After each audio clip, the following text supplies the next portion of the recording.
sa Binanggo sa Bacoor City Jail ang napaglingkuran ng libreng medical at dental mission ng UNTV at Members Church of God International. Narito ang ulat ni Randy Forastero. Tuwing tag-init, karaniwan ang iniinda ng mga inmate ang iba't ibang uri ng sakit sa balat, pagkakaroon ng pigsa, asthma at hypertension. Sa Bacoor City Jail sa Cavite, maraming inmate rin ang idinadaing ng sakit ng ngipin. Kaya naman laking tuwa ng mga ito nang magsagawa dito ng libreng medical at dental mission ang UNTV katuwang ang Members Church of God International. Malaking bagay po ito sa amin kasi marami po sa amin na walang kakayanan bumili ng mga gamot, walang mga dalaw.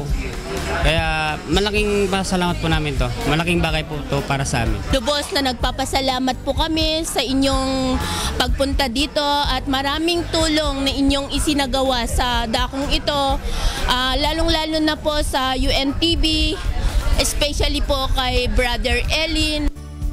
Umabot sa mahigit 100 inmates ang natulungan sa isinagawang medical at dental mission. Kabilang narito ang nabunutan ng mga sirang ngipin at nabigyan ng libreng salamin sa mata. Kami po ay taos-pusong nagpapasalamat sa activity na ito dahil ito'y angkop talaga at nangangailangan talaga yung mga residente natin dito sa Bacoor City Jail ng ganitong activity dahil nga sa tag-init. Samantala, nagdagdag naman ng ventilation system ang pamunuan ng Bacoor City Jail upang maibisan ang init sa loob ng kulungan. Pinayuhan din ito ang mga inmate sa proper hygiene. Paligo, araw-araw, yung mga konting sinyalis na kaagad maagapan, ginagawa na namin para hindi lalala.